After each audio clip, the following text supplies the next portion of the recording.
मैं रामजीत कुमार एक बार फिर से स्वागत करता हूं आप सभी को आपके अपने स्टडी चैनल इंडिविजुअल स्टडी में। आज के इस वीडियो में हम बीपीएससी पीटी में अभी तक जितने भी प्रश्न पूछे गए हैं प्राचीन भारत से रिलेटेड, एंशिएंट इंडिया से रिलेटेड, उन सभी प्रश्नों को इसमें संकलित किया गया है। उन सभी प्रश्नों को हम ऑप्शन वाइज देखेंगे। तो सबसे पहले आपको खुद से इसको बनाने का प्रयास करना है, फिर मेरे द्वारा दिए गए आंसर से इसको मैच करना है।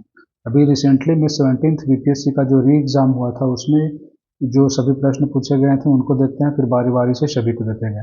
तो मौर्य साम्राज्य के संस्थापक कौन थे, ये प्रश्न पूछा गया है। तो बिंदुसार, बृहद्रथ, अशोक और चंद्रगुप्त मौर्य।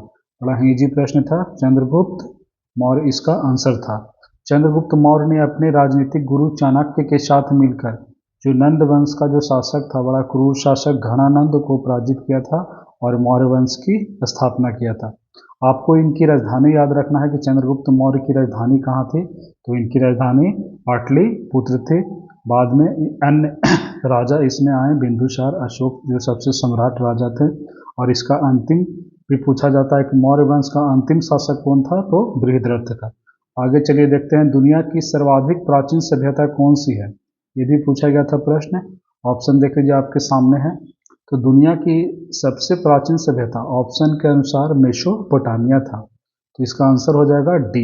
ये जो मेसोपोटामिया था, यहाँ से एक और प्रश्न पूछता है कि यह जो सभ्यता थी किस नदी के किनारे विकसित हुई थी। तो दो नदी आपको याद रखना है, दजला और फरात। इन दो नदियों के बीच यह सभ्यता विकसित हुई थी।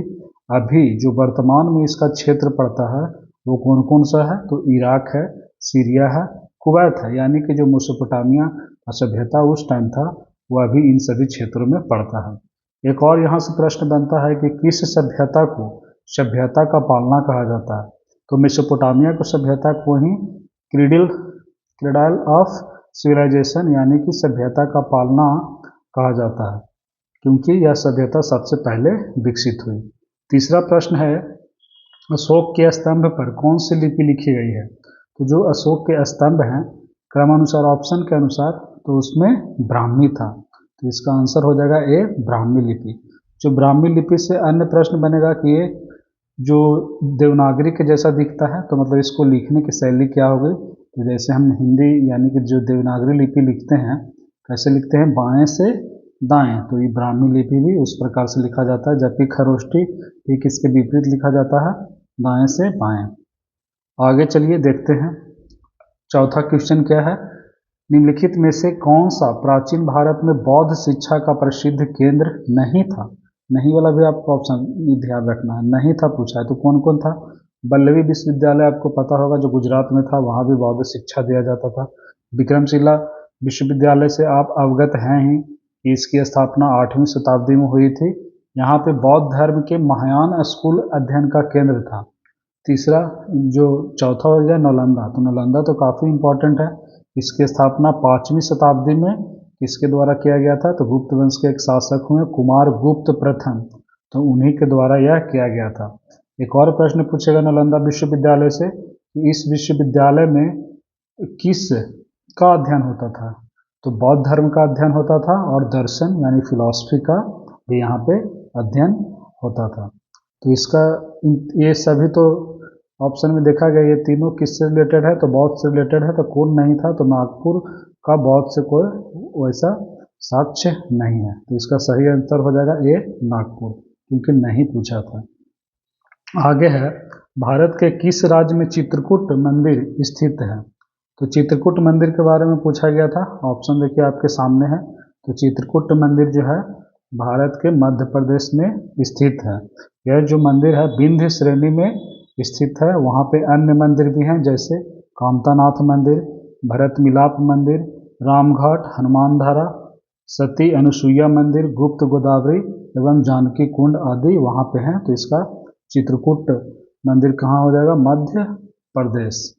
अब चलिए आगे बढ़ते हैं। नेक्स्ट है, निम्नलिखित में से किस महान शासक ने प्राचीन बिहार में हर्यक वंश की स्थापना की थी। तो हर्यक वंश की स्थापना किसके द्वारा किया गया था। बड़ा ही इजी प्रश्न है। तो ये बिंबिसार के द्वारा किया गया था प्राचीन बिहार में हर्यक वंश की स्थापना।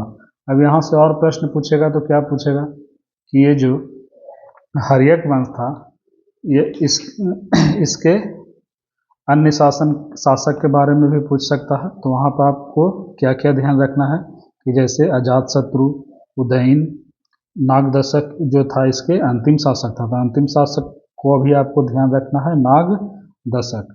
अब चलिए आगे प्रश्न को देखते हैं।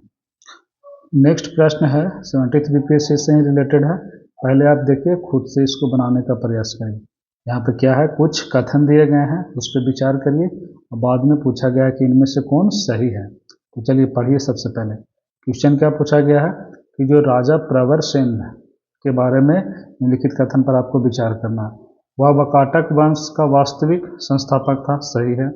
उनका साम्राज्य उत्तर प्रदेश में बुंदेलखंड से लेकर दक्षिण में हैदराबाद तक था, ये भी सही है। वह अपने पिता विंध्य शक्ति के उत्तराधिकारी बने, ये भी सही है। तो लगभग यहाँ पे प्रश्न क्या है, सारे सभी सही हैं। तो चलिए ऑप्शन देखते हैं क्या है। तो इसमें पूछा गया है जो ऑप्शन ये हो जाएगा डी, ये सभी प्रश्न क्या हो जाएंगे, सही हो जाएगा, विंध्य शक्ति से रिलेटेड। आपको यहाँ पे एक और बात ध्यान रख सकते हैं, जैसा कि बताया गया जो विंध्य शक्ति थे इसके संस्थापक थे, कौन से वंश के, तो भारत में मध्य भाग और दक्षिणी भाग में जो अभी वंश के बारे में बताया गया वाकाटक वंश, उसके ये संस्थापक थे। चलिए आगे बढ़ते हैं। नेक्स्ट प्रश्न क्या है, निम्नलिखित में किस राजवंश ने हर्ष के समय असम पर शासन किया। 70th बीपीएससी में पूछा गया था, हालांकि ये पेपर कैंसिल हुआ था कुछ सेंटर पे, बाकी तो फिर री एग्जाम हुआ था। तो चलिए इसको देखते हैं। निम्नलिखित में से किस शासक ने हर्ष के समय असम पर शासन किया। काफ़ी इंपॉर्टेंट है, ऑप्शन रहा आपके सामने, ये थे भास्कर बर्मन। भास्कर बर्मन और ये दोनों काफ़ी ही अच्छे मित्र थे, इसलिए भास्कर बर्मन को हर्षवर्धन ने सखा मित्र भी कहा था। और दोनों ने मिलकर गौड़ नरेश, जो शशांक थे बंगाल के राजा गौड़ नरेश, उनके विरुद्ध सैन्य अभियान चलाया था और जीता भी था। तो यहाँ पे इन सभी बातों को आपको ध्यान रखना है। तो इसका सही आंसर क्या हो जाएगा, भास्कर बर्मन। असम को उस समय क्या कहा जाता था, पुराना नाम असम का कामरूप था। चलिए आगे बढ़ते हैं। नेक्स्ट प्रश्न, नेक्स्ट है निम्नलिखित में से चेर राजवंश की राजधानी कौन सी थी। ये रहा ऑप्शन आपके सामने। तो जो चेर राजवंश था उसकी राजधानी क्या था, इसका ऑप्शन हो जाएगा ए करूर या करूर। यही जो थी चेरों की राजधानी थी। इसको एक अन्य नाम से भी जाना जाता था, कहीं कहीं वांची भी दिया जाएगा, तो इसको भी आपको ध्यान रखना है। नेक्स्ट है झांसी के पास देवगढ़ का मंदिर। ये देखिए प्रश्न रिपीट किया है 2 बार, तो आगे भी रिपीट किया जा सकता है। तो क्या पूछा गया था यहाँ पर देखिए, झांसी के पास देवगढ़ का मंदिर और इलाहाबाद के पास गढ़वा मंदिर में बनी मूर्तियाँ किस काल के महत्वपूर्ण अवशेष हैं। ये रहे आपके सामने ऑप्शन। तो ये आपको बताना है। तो ये सभी गुप्त काल से रिलेटेड थे। कौन कौन, झांसी के पास देवगढ़ का मंदिर और ये वाला। तो इसको आपको ऐसे ध्यान रख सकते हैं। ये जो देवगढ़ का में एक दशावतार मंदिर है जो उत्तर प्रदेश के ललितपुर जिले में स्थित है। नेक्स्ट प्रश्न आगे देखिए, पूछा गया है कि सिंधु घाटी सभ्यता के प्रमुख नगर का नाम क्या था जिसकी पश्चिमी एशिया से व्यापारिक संबंध थे। तो पश्चिमी एशिया से जिसके व्यापारिक संबंध थे, ऑप्शन से ही पकड़ सकते हैं। गुजरात जो हमारा पश्चिम में, तो वहाँ इसका मतलब लोथल था। तो इसका सही उत्तर क्या हो जाएगा, लोथल हो जाएगा। लोथल कहाँ है, गुजरात में स्थित है। यह एक बंदरगाह था सिंधु घाटी सभ्यता का। यहाँ से पश्चिमी एशिया मुख्यतः मेसोपोटामिया के साथ व्यापार के स्पष्ट प्रमाण मिलते हैं। नेक्स्ट प्रश्न देखिए, निम्नलिखित में से कौन चंद्रगुप्त मौर्य से संबंधित नहीं है, कौन नहीं है पूछा गया। तो चलिए ये रहा आपके सामने ऑप्शन, आप इसको बनाने का प्रयास करिए। तो सबसे पहले सुसीमा। तो सुसीमा के बारे में आपको जैसा कि पता होगा ये कौन थे, तो ये जो दूसरे मौर्य सम्राट बिंदुसार थे उनका बड़ा पुत्र था सुसीमा। वह अपने पिता के सिंहासन की कतार में अगला था, लेकिन अपने छोटे सौतेले भाई अशोक द्वारा उत्तराधिकार के संघर्ष में पराजित हो गया था सुसीमा, और फिर अशोक सम्राट बना। तो इसका ये तो संबंधित है। तो जो सुसीमा है वो चंद्रगुप्त मौर्य से संबंधित है, तो ये तो है। श्री रुद्रदामन का जूनागढ़ जो अभिलेख है ये भी चंद्रगुप्त मौर्य से संबंधित है, तो ये भी हो जाएगा। इसके बारे में जानिए कि यह लगभग 150 ईस्वी में लिखा गया था। ये जो अभिलेख था, इस अभिलेख से यह ज्ञात होता है कि चंद्रगुप्त मौर्य ने पश्चिम भारत में सौराष्ट्र तक का प्रदेश जीतकर अपने शासन को अधीन में लिया था, और विष्णुगुप्त उनको उस लायक बनाए थे कि उन्होंने नंद वंश के शासक धनानंद को हराया था, तो ये भी उनसे रिलेटेड है। तो साक्षी जो स्थान है वो चंद्रगुप्त मौर्य से रिलेटेड नहीं है, तो इसका आंसर क्या हो जाएगा, नहीं पूछा है तो बी हो जाएगा। नेक्स्ट प्रश्न है, शिशुनाग वंश के बाद मगध पर किस वंश ने शासन किया? तो शिशुनाग वंश के बाद मगध पे कौन सा आया था? आपको पता है, जब शिशुनाग वंश के बाद मगध पे नंद वंश का शासन था, तो इसका सही उत्तर क्या हो जाएगा, सी नंद वंश। क्रम भी आप इसका याद कर सकते हैं, जैसे कि नंद वंश था, उसके बाद मौर्य वंश था, शुंग था, कण्व था, सातवाहन था, कुषाण था, गुप्त था, लास्ट में आप हर्ष था। तो इन सभी को आपको ध्यान रखना है। यह जो शिशुनाग वंश था, यहाँ पे पीछे में था ना, शिशुनाग वंश के प्रमुख शासक भी पूछा जा सकता है, तो कौन थे? शिशुनाग तो थे, काकवर्ण थे, कालाशोक थे। कालाशोक के बारे में भी पूछा जाएगा कि जो कालाशोक थे वो किस वंश से रिलेटेड थे, तो वे शिशुनाग वंश से रिलेटेड थे। नेक्स्ट प्रश्न है, आजीवक संप्रदाय के बारे में निम्नलिखित पर विचार करें। यहाँ पर आपको ये बताना है कि इनमें से कौन सा कथन सही है या कौन कौन से कथन सही है। तो पहला क्या बोला गया है कि मखाली गोसाल इसके सबसे महत्वपूर्ण नेता थे। दर्शन का केंद्रीय विचार नीति था, जो कि भाग्य है। जाति और वर्ग के आधार पर भेदभाव किया जाता था। आजीवकों को बैठने के लिए नियमित सभाएं होती थी। तो जो आजीवक संप्रदाय है उसमें यहाँ पे ए, बी और सी सही है, जो तीसरा है वो गलत है। तो भाग्य यहाँ पे बताया गया है कि जो नियति, दर्शन का केंद्रीय विचार, यहाँ पे देखिए क्या था, नियति। तो नियति का मतलब क्या होता है? नियति का मतलब भाग्य होता है, यानी कि पूर्व से जो निर्धारित स्थिति है। यानी कि आजीवक संप्रदाय में यह मान्यता थी कि संसार में जो कुछ भी होता है वह पहले से ही तय है, उसे बदला नहीं जा सकता है। तो इसका आंसर क्या हो जाएगा? तो इसका आंसर यहाँ पे देख लीजिए, इसका आंसर ए, बी और डी सही है। नेक्स्ट प्रश्न है, निम्नलिखित में कौन सा जानवर सिंधु घाटी सभ्यता को लोगों को नहीं पता था? किस जानवर से वे अनजान थे? हाथी, घोड़ा, बैल या उन उपयुक्त में से कोई नहीं? तो इसका आंसर दिख गया है, कौन सा है? इसका घोड़ा है। इसके बारे में आप अन्य बात और भी जान सकते हैं, जैसे सुतकोटता गुजरात के कच्छ जिले में स्थित सिंधु घाटी सभ्यता से संबंधित एक पूरा स्थल था। वहाँ पे घोड़े के हड्डियों के अवशेष एवं कुछ संबंधित कलाकृति मिले हैं। हालांकि सिंधु घाटी के सभ्यता पूर्ण रूप से इससे परिचित नहीं थे, इसीलिए ऑप्शन के हिसाब से आप घोड़ा के साथ जा सकते हैं, पूर्ण रूप से इससे परिचित नहीं थे। अगला जो प्रश्न है, भारतीय कला में स्तूप, चैत्य और विहार का निर्माण निम्नलिखित में से किससे संबंधित है? तो स्तूप बौद्ध धर्म में, चैत्य जो बौद्ध धर्म का पूजा स्थल होता है उसको, और विहार जहाँ पे बौद्ध भिक्षु रहते हैं। तो इन सभी किससे रिलेटेड है? बौद्ध धर्म से रिलेटेड है, तो इसका ऑप्शन हो जाएगा बी। नेक्स्ट है, चीनी स्रोत के अनुसार श्रीलंका के शासक मेघवर्मन ने गया के गया में बौद्ध मंदिर बनाने की अनुमति के लिए निम्नलिखित में से किस गुप्त राजा के पास एक मिशनरी को भेजा था कि हमको बोधगया में एक बौद्ध मंदिर बनाना है?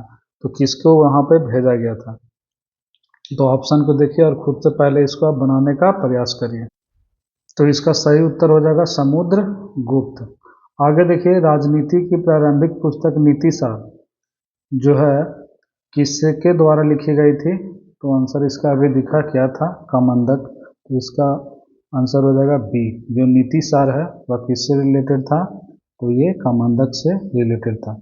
नीतिसार जो था राज्यशास्त्र का एक संस्कृत ग्रंथ था, जो कौटिल्य के अर्थशास्त्र पर आधारित था। अब चलिए आगे देखते हैं। प्रारंभिक वैदिक काल के दौरान कौन सा शहर प्राचीन मगध साम्राज्य की राजधानी के रूप में कार्य करता था? तो प्राचीन मगध की राजधानी कौन था? इजी है, ये राजगृह था। तो इसका आंसर हो जाएगा डी। आगे देखिए, 20 नागपंथियों, सिद्धों और योगियों ने भक्ति धर्म को किस क्षेत्र में लोकप्रिय बनाया? तो यहाँ पे जो इसका आंसर हो जाएगा, इसको आप सबसे पहले खुद से इसको बनाने का प्रयास करिए। तो किस क्षेत्र में बनाया था? तो उत्तर भारत के क्षेत्र में बनाया था। तो इसका सही उत्तर क्या हो जाएगा? Option D. तो इसमें आप ध्यान रख सकते हैं कि जो नैनार तमिल कवि संत जो 5वीं से 10वीं शताब्दी के दौरान दक्षिण भारत में भक्ति आंदोलन के प्रचार में अहम भूमिका निभाई थी, जबकि 12वीं शताब्दी के प्रारंभ में रामानंद द्वारा, ये पूछा जाता है जो उत्तर भारत में लाया गया था ये सभी चीज, तो किनके द्वारा लाया गया था? रामानंद के द्वारा लाया गया था।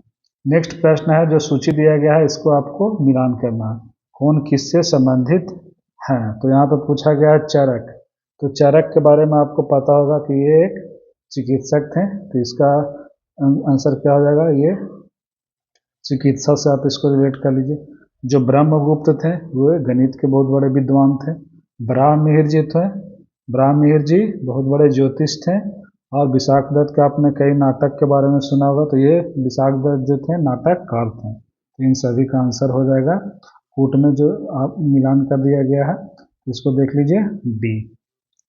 फिर से आगे देखिए, नेक्स्ट जो प्रश्न है, निम्नलिखित कथनों पर विचार करना है आपको। पहला क्या पूछा गया है कि फाहियान एक चीनी तीर्थयात्री था जो हर्षवर्धन या हर्ष के समय शासनकाल में भारत आया था। तो ये तो पक्का गलत है, क्योंकि फाहियान चंद्रगुप्त द्वितीय के समय आया था। तो ये पहला प्रश्न गलत हो गया। दूसरा, ह्वेनसांग एक चीनी यात्री था। बौद्ध भिक्षु थे जिन्होंने चंद्रगुप्त द्वितीय नहीं, ये किनके समय में आए थे? ह्वेनसांग हर्षवर्धन के समय में। तो ये दोनों गलत हो गया। तो इसका सही ऑप्शन देख लीजिए, पूछा कौन सही है, तो कोई सही नहीं है, तो उपयुक्त में से कोई नहीं। तो इसका आंसर क्या हो जाएगा? इसका आंसर डी हो जाएगा। डी मैच कर लीजिएगा। चलिए फिर से और अन्य तथ्य को जानते हैं। ये जो फाहियान था गुप्त शासक चंद्रगुप्त द्वितीय के शासनकाल में भारत आया था 5वीं सदी के प्रारंभ में। उसने फू कोकी की रचना की थी। किसकी? फू कोकी की। गुप्त काल का ये जो पुस्तक था, यह जो रचना था, भारत की सामाजिक, आर्थिक और धार्मिक स्थिति पर प्रकाश डालता था। अब ये जो ह्वेनसांग थे, यानी कि यहाँ पे देख सकते हैं, अन्य नाम इनका युआन चुआंग भी कहा लिखा जाता है। ये काफ़ी बड़े ट्रैवलर थे, इन्होंने 138 देशों का ट्रैवलिंग का कार्य किया था और हर्ष के समय ये भारत भी आए थे। तो इन्होंने हर्ष के जो राजनीति के साथ साथ उन धर्म, रीति रिवाज एवं समाज का वर्णन किया था भारत का। वाटर्स के अनुसार वह भारत को इंतु नाम देता था। तो हर्षवर्धन भारत को क्या बोलता था? इंतु। आगे देखिए, बोधिसत्व पद्मपाणि की पेंटिंग कला स्थित है। 69th बीपीएससी में पूछा गया था। तो इसका सही उत्तर जो हो जाएगा ये अजंता हो जाएगा। तो यहाँ पे आपको ये ध्यान रखना है कि जो बोधिसत्व पद्मपाणि है, ये पानी का अर्थात यहाँ पे पानी से नहीं है, ये कमल से है। पद्मपाणि का शाब्दिक अर्थ क्या होता है? कमल को धारण करना। यहाँ से अन्य प्रश्न पूछा जा सकता है, जैसे कि ऑप्शन में आप देख सकते हैं बाघ। तो ये जो बाघ है ये कल्याण नाम से भी जाना जाता है बाघ। सिंपली जो अजंता का गुफा है, यहाँ से आपको और क्या प्रश्न को ध्यान रखना है? तो ये ध्यान रखना है कि ये जो बोधिसत्व पद्मपाणि है, जो गुफा संख्या किसमें है? तो गुफा संख्या 1 में है। इसके खोजकर्ता कौन थे अजंता के गुफा का? ये भी पूछा जाता है। तो वे जॉन स्मिथ थे। चलिए आगे बढ़ते हैं, काफ़ी लेट हो जाएगा, पहले डायरेक्ट इसको आंसर मैच कर लेते हैं। प्रशासन मंत्री परिषद थी। तो प्रशासन किस में मंत्री परिषद थी? यहाँ पर देख सकते हैं ये मराठा में थी। सही। नेक्स्ट प्रश्न है, विक्रम शिला विश्वविद्यालय किनके द्वारा स्थापित किया गया था? तो जो विक्रमशिला विश्वविद्यालय था वह किनके द्वारा स्थापित किया गया था? तो यहाँ पे देखिए धर्मपाल के द्वारा किया गया था। ये जो विक्रमशिला विश्वविद्यालय के बारे में अन्य बात ये भी जान सकते हैं कि विक्रमशिला विश्वविद्यालय तथा एक और विश्वविद्यालय है सोमपुरा विश्वविद्यालय, उसको सोमपुरी बिहार भी कहा जाता है, जो बांग्लादेश में स्थित बौद्ध मठ है। तो ये भी आपको ध्यान रखना है, इन दोनों का निर्माण किसके द्वारा किया गया था? तो धर्मपाल के द्वारा किया गया था। और यहाँ पे देख सकते हैं, और ऑप्शन में यहाँ पे गोपाल भी दिया गया है। तो पाल वंश के ये कौन थे? संस्थापक थे गोपाल। इनके द्वारा कौन से विश्वविद्यालय की स्थापना किया गया था? तो उदंतपुरी बिहार। तो इन सभी को आपको ध्यान रखना है। चलिए आगे बढ़ते हैं। नेक्स्ट जो प्रश्न है, दूसरी शताब्दी के आसपास रचित संस्कृत के शिलालेख के अनुसार सुदर्शन झील एक कृत्रिम जलाशय का मरम्मत किसने किया था? तो ये रहा आपके सामने ऑप्शन। तो इसका आंसर क्या हो जाएगा? रुद्र दामन। यहाँ से आप यह जान सकते हैं कि जो रुद्र दामन थे क्षत्रप वंश का एक शक राजा थे। रुद्र दामन का जूनागढ़ अभिलेख, जो कि संस्कृत का एक सर्वप्राचीन शिलालेख है, जिसमें सुदर्शन झील एक कृत्रिम जलाशय का निर्माण की जानकारी दी गई है। सुदर्शन झील का निर्माण चंद्रगुप्त मौर्य के शासनकाल में उसके प्रांतीय शासक किसके द्वारा कराया गया था? पुष्यगुप्त के द्वारा कराया गया था। ये नाम याद रखना है, पुष्यगुप्त। सुदर्शन झील का प्रथम बार मरम्मत रुद्रदामन के द्वारा किया गया और दूसरी बार मरम्मत किसने किया? तो स्कंदगुप्त के द्वारा दूसरी बार इसका मरम्मत कराया गया। तो काफ़ी ये ज़्यादा इम्पोर्टेंट था। अब चलिए आगे बढ़ते हैं। नेक्स्ट है, भारतीय उपमहाद्वीप में लोहे का प्रयोग कब, जो पूछा गया है, लोहे का प्रयोग कब शुरू हुआ? तो आप इसको ऑप्शन से यहाँ पे छाट सकते हैं। तो 9000 वर्ष पूर्व नहीं, 12000 वर्ष पूर्व नहीं, 6000 वर्ष पूर्व नहीं। तो ये तीनों के तीनों गलत हैं। तो इसका सही उत्तर जो हो जाएगा, क्या हो जाएगा? ऑप्शन ई, इनमें से कोई नहीं, क्योंकि 1000 वर्ष पहले ऐसा माना जाता है कि लोहा का चलन स्टार्ट हुआ था। 1000 वर्ष पहले नहीं, सॉरी, 1000 ईस्वी पूर्व के समय। तो अभी से आप जोड़ सकते हैं कितने वर्ष हुआ? 2500 अभी और 1000 उधर, 3500 लगभग। अब चलिए आगे बढ़ते हैं। नेक्स्ट प्रश्न क्या है? प्राचीन काल में गंगा के दक्षिण क्षेत्र को क्या कहा जाता था? ये रहा आपके सामने ऑप्शन। बताइए, जो गंगा का दक्षिणी क्षेत्र था उसको प्राचीन काल में क्या कहा जाता था? तो ऑप्शन के हिसाब से इसका सही उत्तर हो जाएगा उपर्युक्त में से कोई नहीं, क्योंकि जो अनर्त था वो प्राचीन भारत का एक क्षेत्र था जो गुजरात में था। तो इसको आप हटाएं दीजिए। तो इसका जो दिया गया है जिस हिसाब से ऑप्शन, वो गलत है। चलिए आगे बढ़ते हैं। नेक्स्ट प्रश्न क्या है?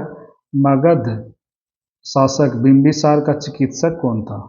तो ये प्रश्न काफ़ी ज़्यादा रिपीट हुआ है। बनाइए, बड़ा ही इजी प्रश्न है। तो इसके चिकित्सक कौन थे बिंबिसार के? तो ये जीवक थे। इसके बारे में अन्य तथ्य भी आपको, जैसा आपको पता होगा, जो बिंबिसार मगध सम्राट थे, हर्यक वंश की स्थापना भी उनके द्वारा किया गया, अभी ही बताया गया। तो ये जो जीवक जो थे गौतम बुद्ध के समकालीन थे, बिंबिसार भी समकालीन थे, जीवक भी उनके बाद थे, तो उसी समय थे। तो यहाँ से पूछा जाता है कि एक अवंती जो उस समय, या भी कह सकते हैं जो मध्य प्रदेश वाला एरिया में था वर्तमान में, तो अवंती के जो राजा थे उनको कहा जाता था अवंती राज चंड प्रधोत। वे जो राजा थे उनसे युद्ध हुआ था, लेकिन बाद में, शुरुआत में इनसे इनका युद्ध भी हुआ था चंद्रगुप्त मौर्य, सॉरी, बिंबिसार का अवंती राज चंद्र प्रधोत से, लेकिन बाद में मैत्री हो गया। जब मैत्री हो गया तो वो पीलिया नामक बीमारी से एक बार पीड़ित हो गए थे अवंती राज। तो उन्हीं के इलाज के लिए बिंबिसार ने अपने राज्य वैद्य जो था, जीवक जो थे, इनको वहाँ पे भेजा था। इसका आंसर हो जाएगा सी। रोमन साम्राज्य से व्यापारिक संबंध किसने स्थापित किया? ये देखिए ऑप्शन में देखिए कई जगह आप देखेंगे कि इसका आंसर दिया जाता है कुषाण, लेकिन इसका जो सबसे सटीक आंसर होगा वो क्या होगा? वो चेर होगा। क्यों होगा चेर? तो चलिए इसको समझते हैं। कुषाणों से रोमन के व्यापार में भूमिका जरूर थी, उनसे व्यापार कुषाणों से भी होता था, लेकिन मुख्य रूप से ज़्यादातर व्यापार के साक्ष्य कहाँ से मिलते हैं? चेर से मिलता है। जो जैसा कि देखा जा सकता है, वहाँ का जो पुस्तक है पेरिप्लस ऑफ द इरिथ्रियन सी, इसके अलावा प्लिनी द इल्डर, उन सभी में रोमन लेखकों ने चेर साम्राज्य का जिक्र किया है कि वहाँ से मसाले एवं अन्य बहुत सारा लिस्ट है, उसका वहाँ से व्यापार होता था। तो मुख्य रूप से चेर से होता था, तो इसलिए हम चेर के साथ जाएंगे, और आयोग ने भी इसका आंसर चेर ही दिया है। नेक्स्ट है, किस गुप्त शासक ने अपने बड़े भाई की हत्या कर सत्ता प्राप्त की थी? अब बताइए, अपने बड़े भाई को हत्या किया था, फिर शासन पे बैठा था, किसके द्वारा किया गया था? तो ये चंद्रगुप्त द्वितीय के द्वारा ऐसा किया गया था। तो इसका आंसर हो जाएगा सी, चंद्रगुप्त द्वितीय। चंद्रगुप्त द्वितीय से रिलेटेड और कुछ बात आपको याद रखना है, जैसे कि चंद्रगुप्त द्वितीय को सक्री भी कहा जाता था, उनको सक्रिय क्यों कहा जाता था? क्योंकि उन्होंने शकों का विनाश किया था। इस मालवा, गुजरात एवं सौराष्ट्र वाले क्षेत्र में शकों को हराकर विजय प्राप्त किए थे, इसीलिए उनको सक्रिय कहा जाता था। नेक्स्ट आगे बढ़ते हैं। प्रथम बौद्ध महासभा 67th बीपीएससी हुआ था री एग्जाम, उससे रिलेटेड यह प्रश्न है। प्रथम बौद्ध सभा कहाँ आयोजित हुई? बड़ा इजी प्रश्न है ये, आपका राजगृह में हुआ था उस समय। और कुछ भी आप याद रख सकते हैं कि जैसे जो प्रथम बौद्ध संगीति हुई थी उस समय किनका शासन था? तो अजातशत्रु का था। कब हुआ था? तो 483 ईस्वी पूर्व में हुआ था। और क्यों हुआ था ये भी आप याद रखिए। ये इसलिए हुआ था कि बौद्ध के जो भी उपदेश थे उनको संकलित किया जाए। अजातशत्रु के शासनकाल में पहला हुआ था राजगृह में 483 ईस्वी पूर्व में। अध्यक्ष कौन थे? महाकश्यप थे। ऐसे 4 बौद्ध संगीति से प्रश्न बनते हैं, उन सभी को आपको देख लेना है। अब चलिए आगे बढ़ते हैं। वर्धन राजवंश की स्थापना किसने की थी? जो वर्धन राजवंश था, ये रहा आपके सामने ऑप्शन।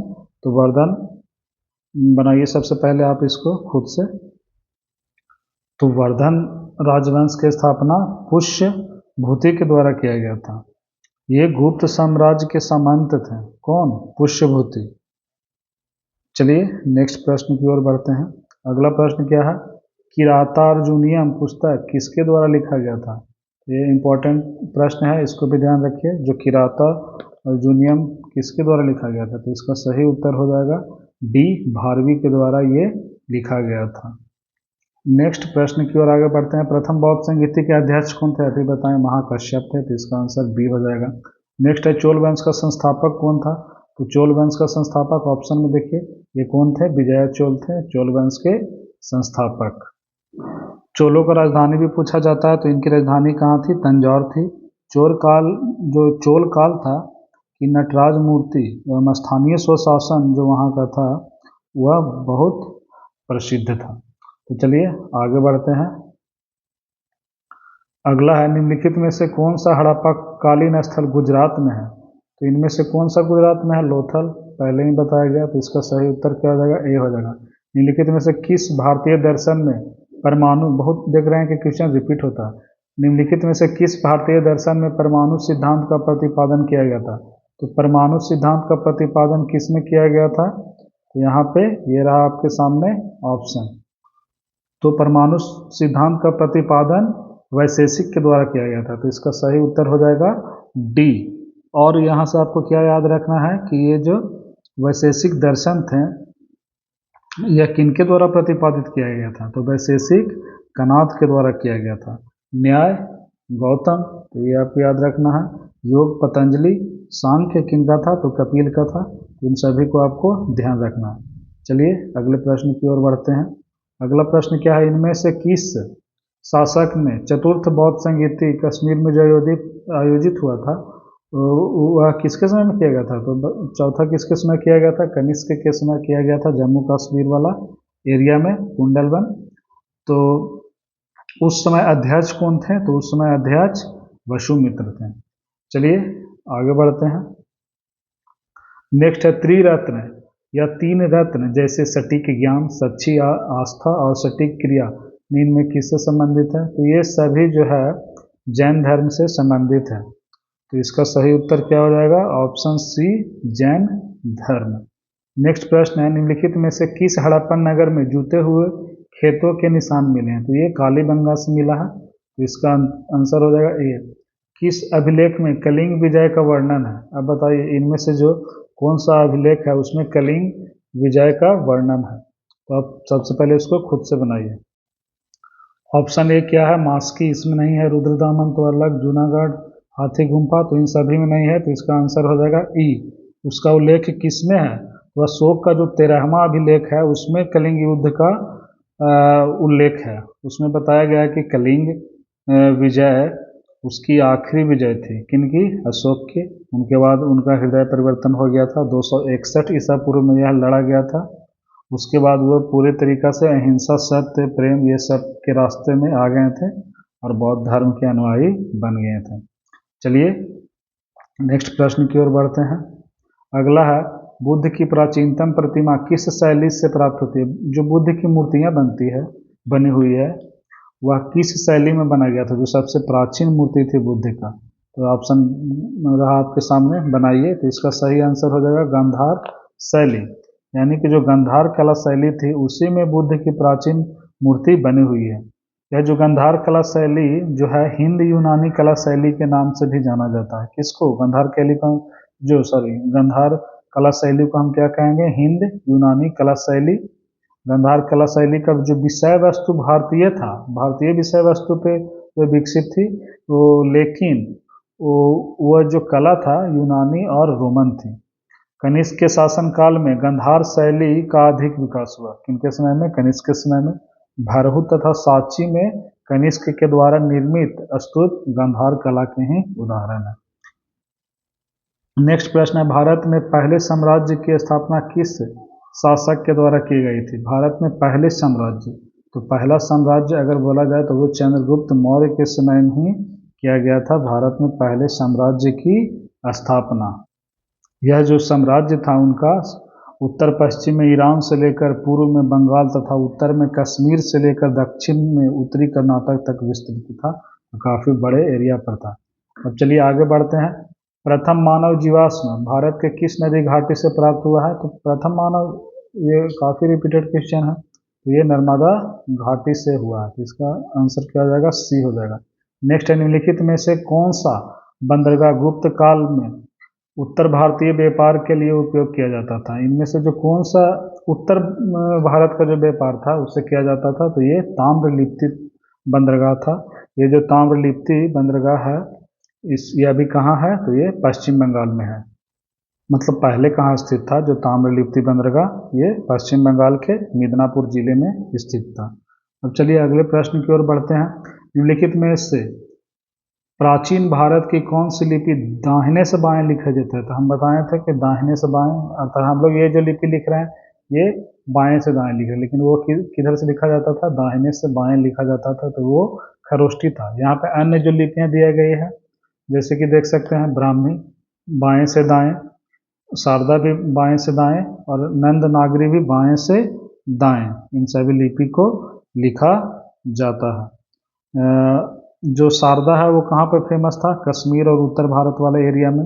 नंद नागरी मध्य भारत वाला एरिया में, और ब्राह्मी तो पूरे भारत में प्रसिद्ध था। तो ऑप्शन के जो अन्य तीन हैं वो क्या है? तो वो बाएं से दाएं है, और बाकी एक जो खरोष्ठी है तो सही आंसर हो जाएगा दाहिने से बाएं वाला खरोष्ठी। आगे देखिए, इनमें से कौन सा गुप्त काल में औषधि के क्षेत्र में अपने कार्य के लिए जाने जाते थे? औषधि के क्षेत्र में कौन जाने जाते थे? 65वीं बीपीएससी में यह पूछा गया था। सॉरी, ये गुप्त काल के समय पूछा गया था कि कौन जाने जाते थे। ये देखिए यहाँ पर पहला क्या बताया गया है, ये सुश्रुत हैं, तो ये गुप्त काल से रिलेटेड नहीं थे। सौमिल्य नहीं, शूद्रक भी नहीं, सौनिक भी नहीं, तो इसका आंसर क्या हो जाएगा? इसका आंसर हो जाएगा ई, इनमें से कोई नहीं। गुप्त काल में जो औषधि के विद्वान थे, धन्वंतरी थे, चरक थे, ये सभी थे।